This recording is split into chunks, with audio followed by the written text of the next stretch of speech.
Despite the perennial challenges and devastating impact caused by the COVID-19 pandemic, the Philippine Rural Development Project of the Department of Agriculture remains steadfast in upholding its goal to provide sustainable services centered on uplifting and empowering the farmers and fisher beneficiaries of the provinces in North Luzon through the synergistic effort of the four major components, together with the strong support from the 10 different units, complemented with resolute commitment and leadership of the heads and directors. The cluster continues to maintain its growing list of accomplishments on its portfolio across all the provinces and cities involved.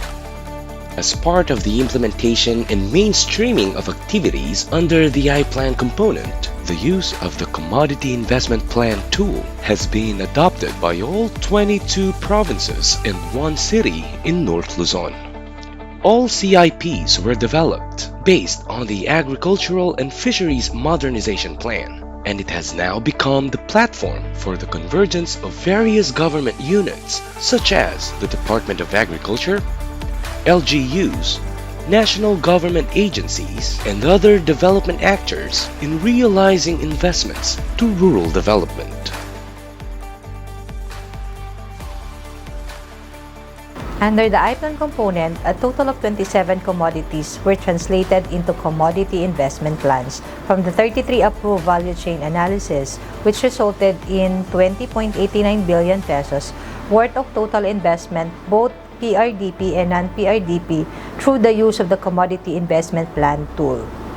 The top 5 commodities with the highest funded investment from other agencies are coffee with 2 billion pesos funded investment, mango with 1.7 billion pesos, aromatic pigmented rice with 985 million pesos, goat with 806 million pesos, and onion with 795 million pesos.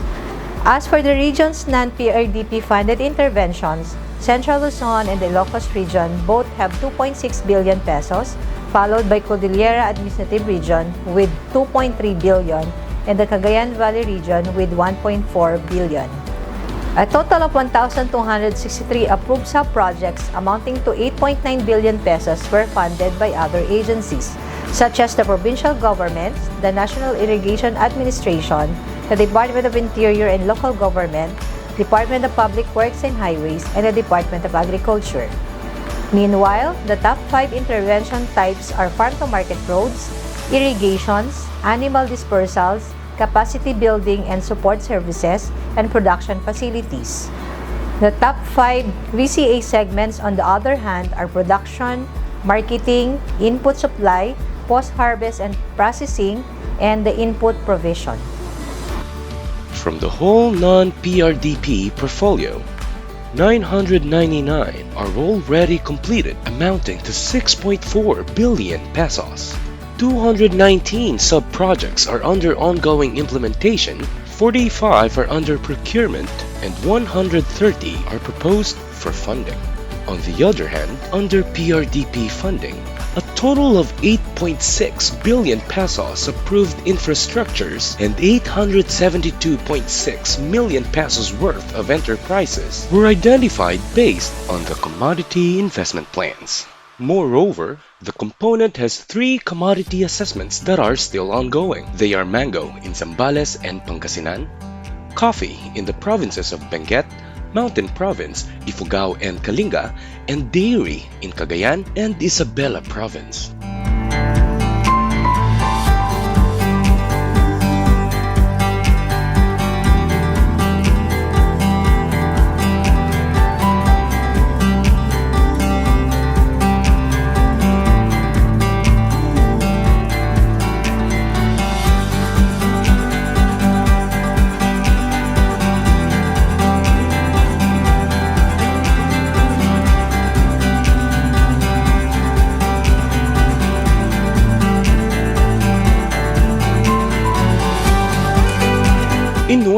continually assess and identify interventions that would benefit farmers along with the value chain, some provinces in North Luzon have conducted updating of their provincial commodity investment plan. So, Provincial Commodity Investment Plan, or what is called PCIP, it is a localized plan which serves as blueprint in developing and advancing the agriculture sector.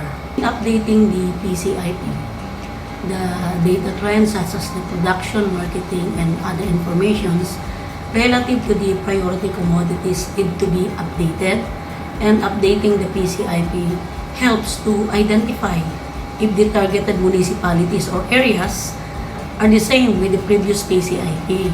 And also, there is a need to revisit and review the parameters being used in the EBSA to counter-check if the constraint in the CIP matrix already addressed and the interventions identified are already funded and implemented. In province of Nueva Ecija, we already updated the PCIP under the commodities of ampalaya, the onion, the goat, the aromatic and pigmented rice, the tomato, and the latest is the dairy carabao.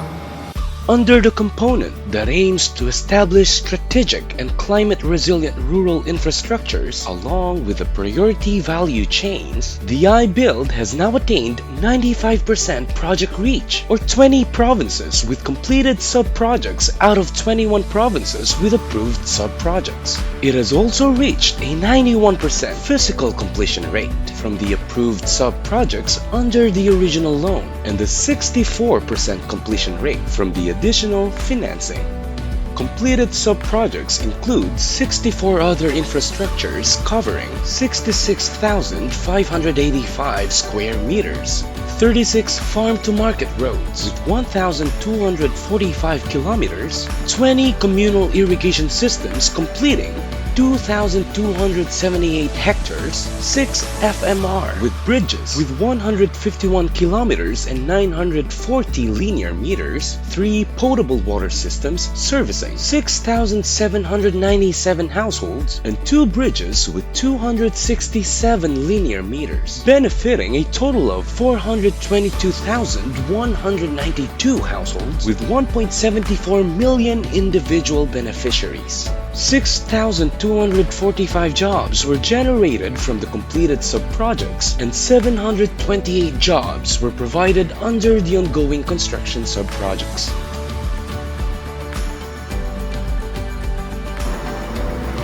For the significant progress of the I-Build component under the original loan, it has 127 approved sub-projects worth 5.18 billion pesos, in which 115 or 91% were already completed and 12 sub-projects are still ongoing. Under the additional financing, the component has 25 approved sub-projects worth 2.2 billion pesos, in which 16 or 64% were already completed and 10 sub-projects are still under construction. Under the additional financing 2, the project issued 14 no objection letter 1 worth 1.48 billion pesos.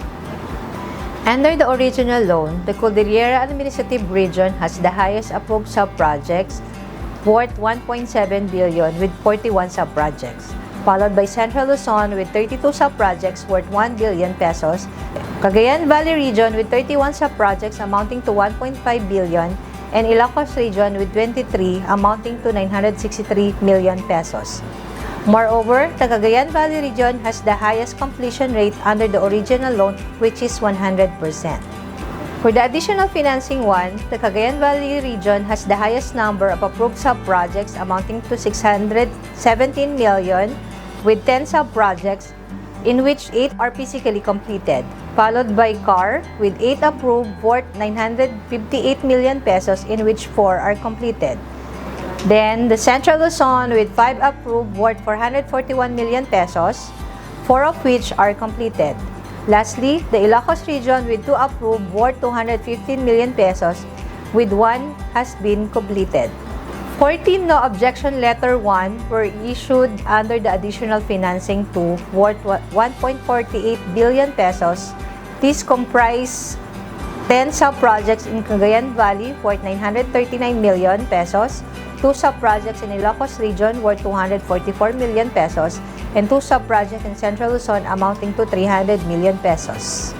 Out of the 166 completed I-Build and I-RE civil works infrastructure sub-projects, 147 are qualified for the operation and maintenance audit, in which 99 sub-projects were already subjected for first audit, 52 in second, and 11 in third audit.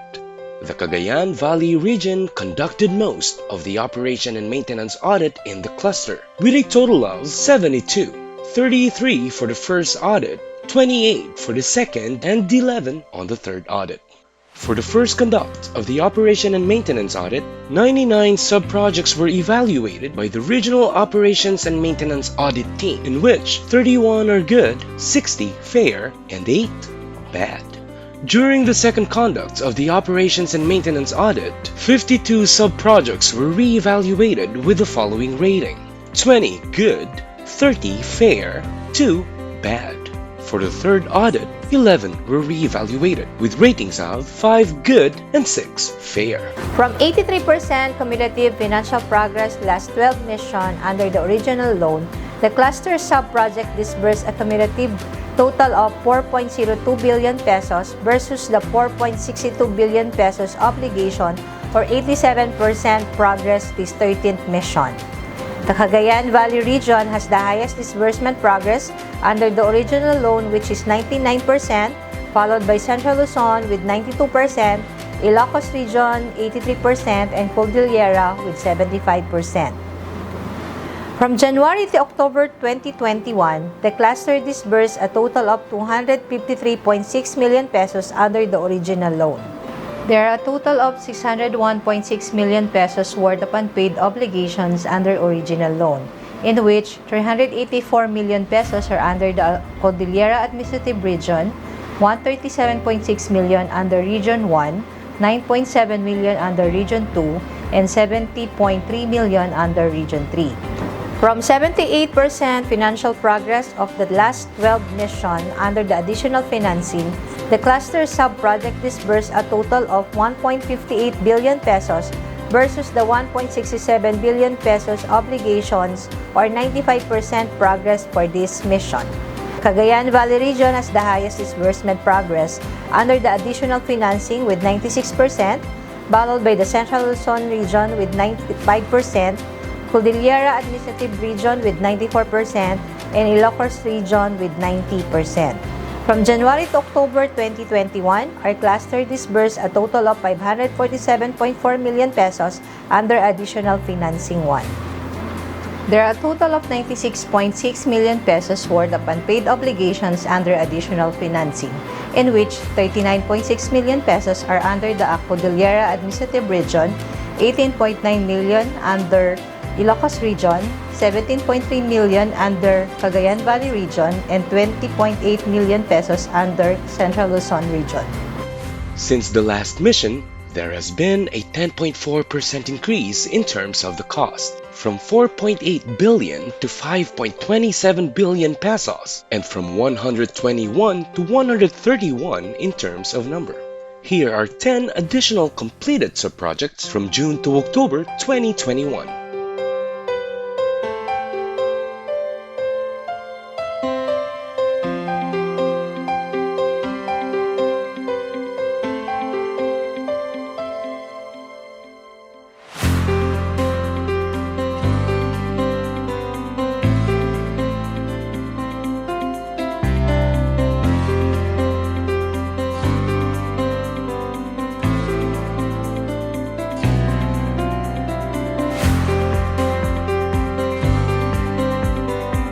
The Enterprise Development Component, or I-RE, stays committed to achieving its goal of continuously crafting viable agri-fishery-based enterprises through the provision of technical, financial, and infrastructure support to eligible groups in targeted project areas within the priority value chains. The IREP's portfolio comprises 334 sub-projects, in which 331 are already approved, 89% or 293 sub-projects are already completed, 38 sub-projects are under implementation and 3 are for approval. From a regional point of view, Region 3 still has the highest number of approved and completed sub-projects with 155 and 142 sub-projects respectively. Region 2 has 58 approved and 52 completed sub-projects. Region 1 has 66 approved and 59 completed sub-projects.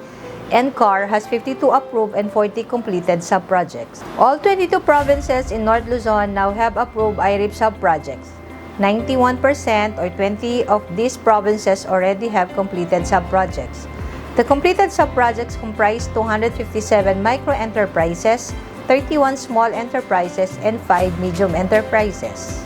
Completed enterprise sub-projects are now benefiting a total of 330 proponent and affiliate farmer groups, or a total of 57,801 individual farmers, out of which 65% are male and 35% are female. From the operation of these enterprises, 1,950 jobs were generated. These enterprises were also able to generate a total of 73,500,479 net income from the start of their operations. More than 8 million of this was generated by completed enterprises in Cordillera Administrative Region, 9 million from Region 1 and 30.3 million from Region 2 and around 21.7 million from Region 3. North Luzon's IREP sub-projects have now disbursed a total of 646 million pesos versus the obligated 701 million pesos, or equivalent to 92% progress. The Ilocos region has the highest disbursement progress, which is 99%, followed by the Cagayan Valley region, which is 93%, Region 3 with 90%, and CAR with 77%. The cluster, along with national and regional project staff, actively provides technical assistance to the proponent groups, regardless of the status of implementation of their sub-projects. A total of 328 groups have received various technical assistance from the project. 57 were linked to institutional buyers where they were able to complete transactions amounting to almost 90 million pesos. 52 were linked to financial or credit institutions, and 314 groups were assisted through the provisions of various capacity development training. These aided them in operating their enterprises strategically, profitably, and sustainably. Through the collective efforts in providing technical assistance to our proponent and affiliate groups, the cluster now has a total of 133 sustainable enterprises. Aside from these, enterprise assessment or business process reviews are being conducted to assess the performance of the proponent groups. A comprehensive 3-year capacity development plan is then crafted to serve as the basis of the PRDP and other support agencies in providing technical assistance. To date, IREP has already assessed 178 enterprises and utilized 64 capacity development plans. The cluster conducted various rapid appraisal of emerging benefit for the completed IREP sub-projects, among which are 8 small livelihood projects on farm mechanization in Pangasinan, Santo Domingo Onion Enterprise, Consolidation and Marketing in Talavera, Nueva Ecija, and the Tilapia and Pala Enterprises of Ramcor in Ramon, Isabela. Farm mechanization sub-projects in Pangasinan showed a positive impact on the farming activities of the organization and their farmer beneficiaries. Many of the farmers are enjoying the discount on the rental fee of tractors for land preparation and free hauling services that are part of the enterprise operation. There is a 37% increase in farmers' net income in rice production, and a 29% increase of the total household income is associated with the PRDP sub-project. Pulomboli multi-purpose cooperative onion farmers were greatly affected by pests and diseases in the past few years and have only started to cope and improve their production last year. It was observed that there was a decreasing trend in the number of beneficiaries of the SP, likewise the area and volume of production. However, with a strong organizational management of the PG, a capital loan is available and they are offering a flexible payment schedule. At present, interviewed onion farmers are now recovering from their incurred losses from the previous cropping seasons. There is an increasing trend in terms of farm gate price at 87% and the after storage at 13% of onion, allowing the farmers to realize higher net income during the lean months. The gross harvest also increased by 33% in terms of volume. Ramcor Farmers Multi-Purpose Cooperative, or Ram Farm Co., has 2 sub-projects that underwent RAEB assessment because of its sustainable operational performance in the past years. Based on the 3-year operations of the Palay Production sub-project, it is noted that there is a 73% increase in farm associated with an increase in the volume of production and decrease in costs. The tilapia production enterprise, although in its early stage of operation, growers are now enjoying the benefits from the sub-project, such as a provision in pond preparation at 60%, production loan at 3%, and other labor production support, such as in harvesting at 20%. Net income from tilapia production increased to 11,170 pesos, or 3%, which is attributed to the PRDP sub-project. Further value-adding activities such as the production of smoked tilapia for rejects or small-sized harvest is under product development stage. Ang bayan po ng Ramon ay nung meron pong proyekto ang Department of Agriculture, ang bayan po ng Ramon ay isa pong nag-avail o nag-submit ng mga proposal sa provincial government ng Isabela tungkol po dito sa DAPRDP na ito. At pinalad po ang bayan ng Ramon na nakakuha ng mga proyekto na katulad na po ng itong mga FMR namin dito na funded by PRDP and provincial government at saka MLGU. Sumunod na rin po ang katuwang nito na yung tinatawag nating IRIP project, which ito po yung tilapia commodity. Now, with the advent of the PRDP, our attention was invited by the other commodities that has a huge potential in the province, just like tilapia production or inland fisheries. And in this, the PRDP projects were able to help the government develop or improve our production in such other commodities. Ang ram farm ko ay nabuo ito dahil po sa plano naming makatulong sa mga farmers. So this was way back 2012. So pinano namin itong binuo itong co-op. Nag-start kami sa 150 members, operators, hanggang sa dumating na sa ngayon, mabot na kami ng 984 almost. So, bali 2012, ano na ngayon? 2021, almost 9 years na ang cooperative namin. About doon sa commodity namin, unang-una, ang una naming commodity ito yung palay. So, dito, palay yung pangunahin naming produkto hanggang sa dumating yung tulong mula sa gobyerno. So, nagkaroon tayo ng pagkakataon na nagkaroon itong tilapia enterprise. So, ito na po yung pangalawang commodity po natin. Masasabi ko talaga yung PRDP talagang napakaganda yung hakbangin nila. So, kumbaga, yung proyekto na ibinigay nila sa amin, minumonitor nila, hindi nila pinababayaan na basta lang ibigay sa amin.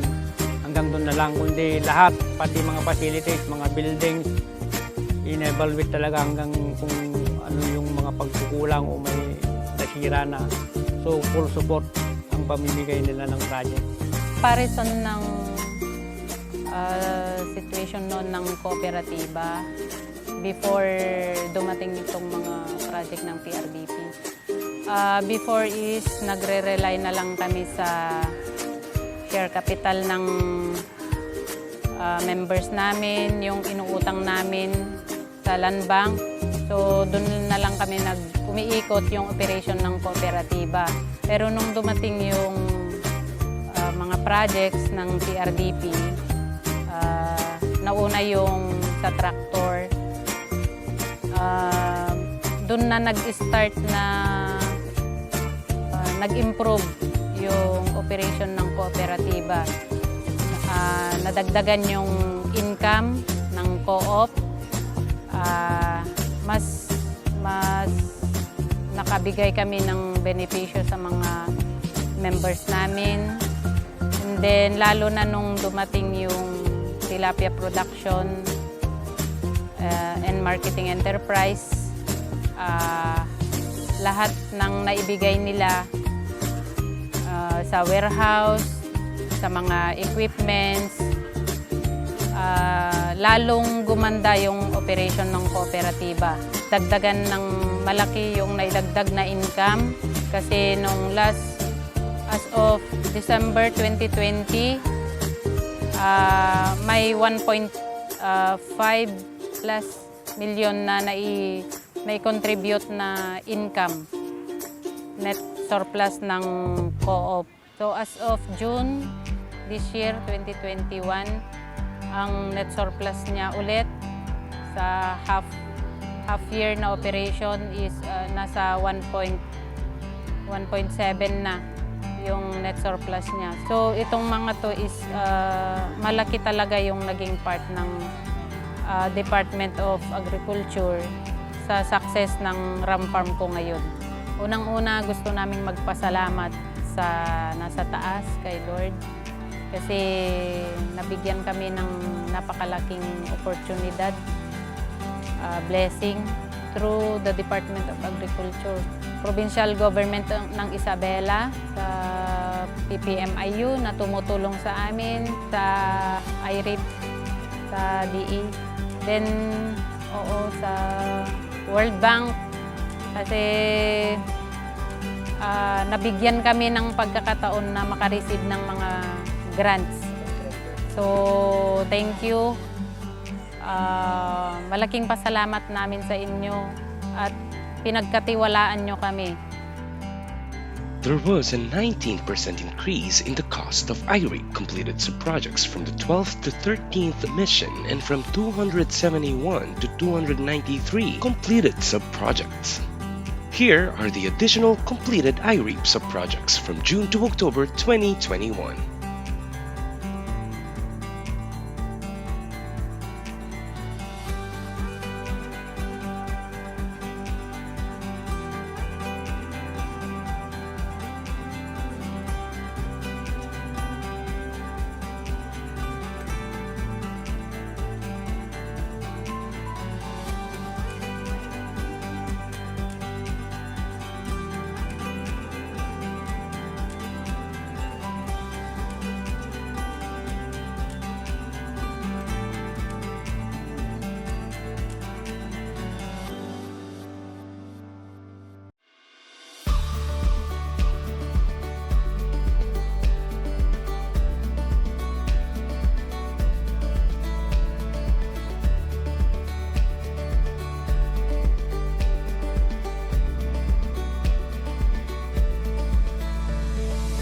As North Luzon aims to implement and establish climate-resilient infrastructures, it also does not forget to look into the possible and unavoidable issues, concerns, and problems that may come along with it, especially from people who will be affected by the project implementation.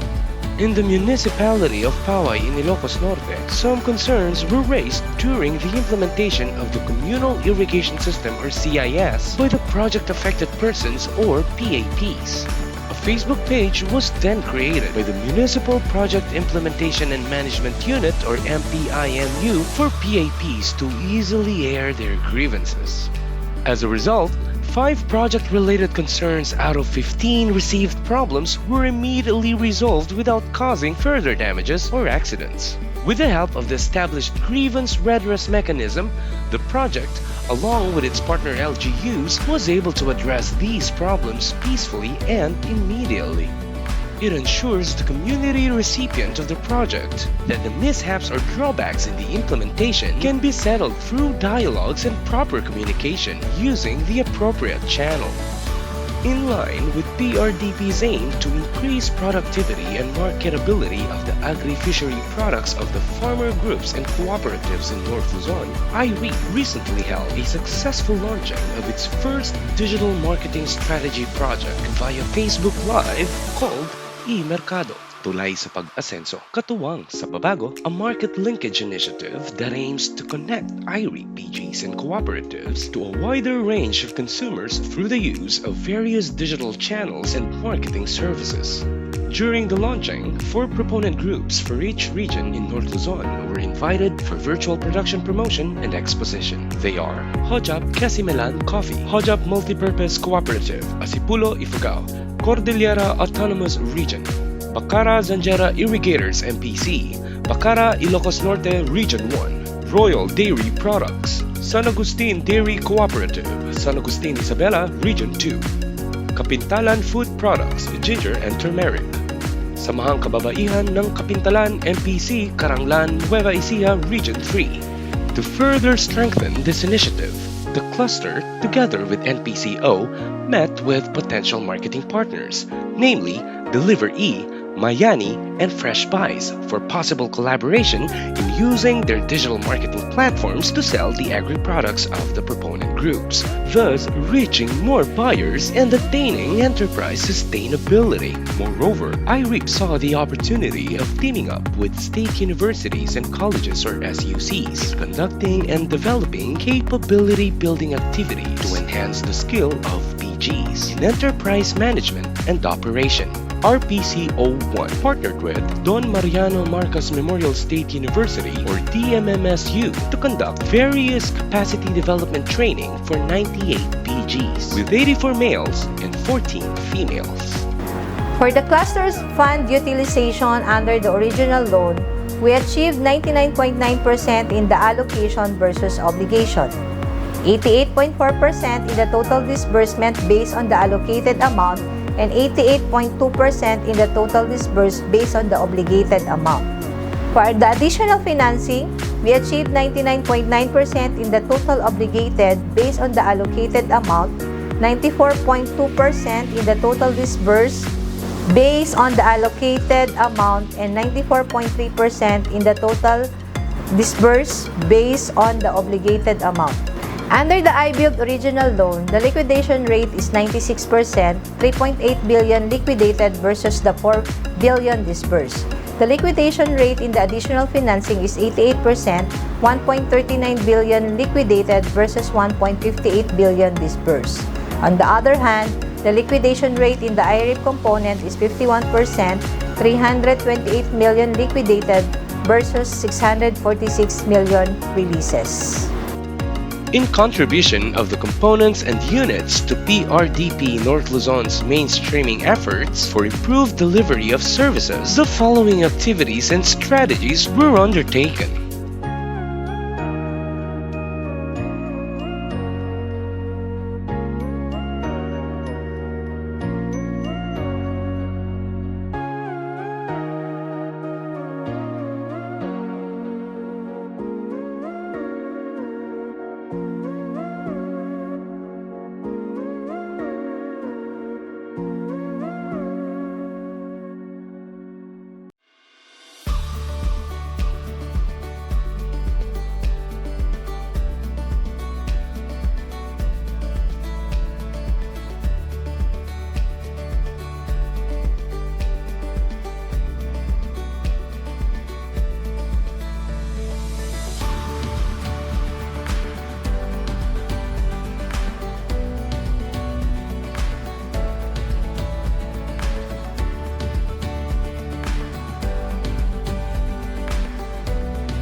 my fellow workers in the department, our partners from the World Bank, visitors, a pleasant, safe, and healthy day. The prevailing challenges and impacts of the pandemic in our country call for a more unified, well-coordinated, collaborative, and competent delivery of services catered to the needs of the farmers and fisher folks across the 4 regions. Hence, the progress and accomplishment of the Department of Agriculture Philippine Rural Development Project North Luzon presented in today's World Bank Implementation Support Mission. However tough and challenging the situation we are in, the cluster was able to attain significant progress since the last mission. From billions worth of investments, physically completed infrastructure sub-projects, jobs generated from the enterprises, to increasing number of beneficiaries and more. These accomplishments are a reflection of hard work and unwavering commitment of every component and unit of the cluster, and the collaborative leadership from the national, regional, down to the local government units of the provinces, cities, and municipalities to reach even the remotest areas and support more farmers and fishers to improve their quality of living. All of this would not have been possible if not without the generosity and trust bestowed upon by the World Bank to support the Philippine government through the Department of Agriculture in its mission to empower the agriculture sector through the provision of modern, value chain-oriented, and climate-resilient projects. With that, thank you. Rest assured that the DAPRDP North Luzon and its partners will continue to carry out its goal in providing sustainable, profitable, and strategic interventions and projects to benefit more Filipino farmers and fishers, households, and individuals. Thank you.